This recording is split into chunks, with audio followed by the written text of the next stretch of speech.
Salut vous, moi, c'est Manaka. Vous allez bien? Personnellement, moi oui. On va regarder une série de 4 vidéos sur les rues de Paris, ce sera fun. Pour commencer, un tonnerre d'applaudissements. Pour la reine du disco, Dalida. Ce qu'il faut savoir sur Dalida, c'est qu'elle est née le 17 janvier 1933 au Caire. C'est une chanteuse et actrice franco-égyptienne. Et elle a été la première icône disco française à se produire aux États-Unis. Du reggae au disco, avec plus ou moins de réussite selon les genres, Dalida était une artiste complète, dont l'art s'est adapté au fil des décennies. Dalida résida jusqu'à son dernier souffle à Montmartre. Son âme habite encore la butte à travers les nombreux hommages en son honneur. La place Dalida, bien sûr, avec son buste, mais aussi sa maison, restée intacte, et sa tombe ornée de la statue dorée.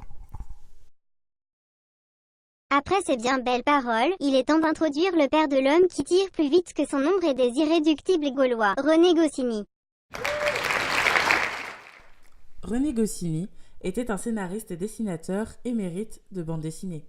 C'est le créateur et auteur de Lucky Luke et du Petit Nicolas.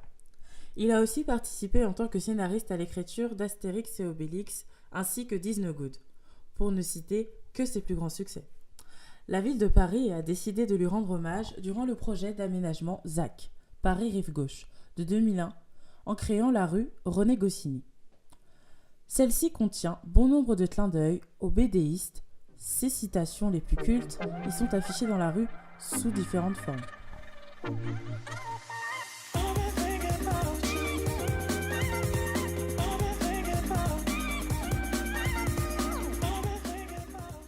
La bande dessinée est la descendante de la fable, voilà une coïncidence des plus heureuses.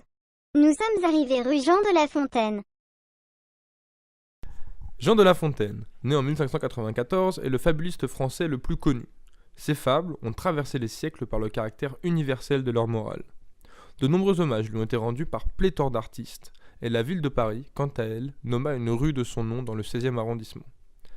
C'est dans cet arrondissement que le fabuliste recevait les précieuses de la cour de Versailles.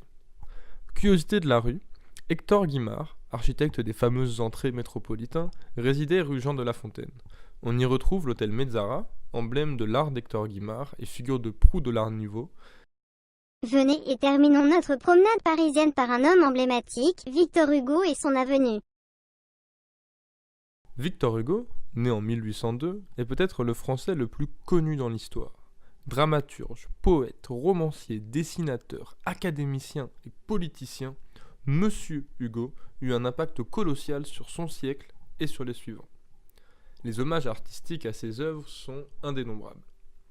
La ville de Paris même lui fit l'honneur de nommer une des plus imposantes rues de la capitale par son nom et de son vivant, si bien que le grand homme recevait son courrier en son avenue.